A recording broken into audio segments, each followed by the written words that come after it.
नाशिक रामकुंड पंचवटी परिसरातील श्री साई किरण धाम हे धार्मिक व सेवाभावी कार्याचे पवित्र स्थळ आजही आपल्या अहोरात्र अन्नदान सेवा कार्यामुळे नाशिकरांचे श्रद्धास्थान बनले आहे। या सेवाभावी उपक्रमामागे आहेत पीठाधीश्वर श्री महंत संतोखदास उदासी महाराज, जे कोणत्याही हवामानाची, अडचणींची, नैसर्गिक परिस्थितींची तमा न बाळगता नित्य अन्नदानाचा यज्ञ अखंडपणे चालवत आहे। सध्या गंगापूर धरणाच्या पाणलोट क्षेत्रात जोरदार पाऊस सुरू असून गोदावरी नदीच्या पाणी पातळीत लक्षणीय वाढ झाली आहे। नदीला विसर्ग सुरू आहे। शहरात आणि जिल्ह्यात 2 दिवसांपासून संततधार पावसाचे वातावरण आहे।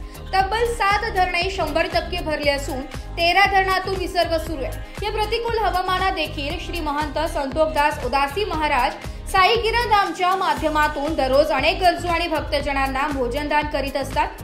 शहरात पूरस्थितीचा इशारा असतानाही या सेवेस अडथळा येऊ दिला नाहीये।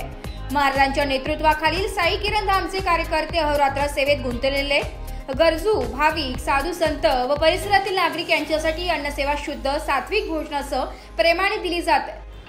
सेवाच माझं व्रत आहे, संकटातही सेवा थांबू नये हाच माझा संकल्प आहे, असं विनम्र प्रतिपादन पीठाधीश्वर श्री संतोखदास उदासी महाराजांनी या सेवाव्रताबद्दल करत केलंय। श्री साई किरण धाम हे केवळ अन्नदानाचे स्थळ नाही, तर ते आहे मानवतेच्या सेवा परंपरेचे केंद्रस्थान। पीठाधीश्वर श्री महंत संतोखदास उदासी महाराजांची ही अखंड सेवा आणि समर्पण निश्चितच सर्वांसाठी प्रेरणादायी ठरत आहे। पाणी वाढण्याची शक्यता आहे, तरी आपल्या साई किरण धाम कडून अखंडपणे अन्नदानाचा सेवा ही चालू आहे। काय सांगा? रोज सकाळी जेव्हा तसंच तर राहतच सेवा, जसं आज या पाणी पावसामुळे सगळ्यांचे गोरगरिबांची यात्रा करून सगळ्यांना त्रास होत आहे।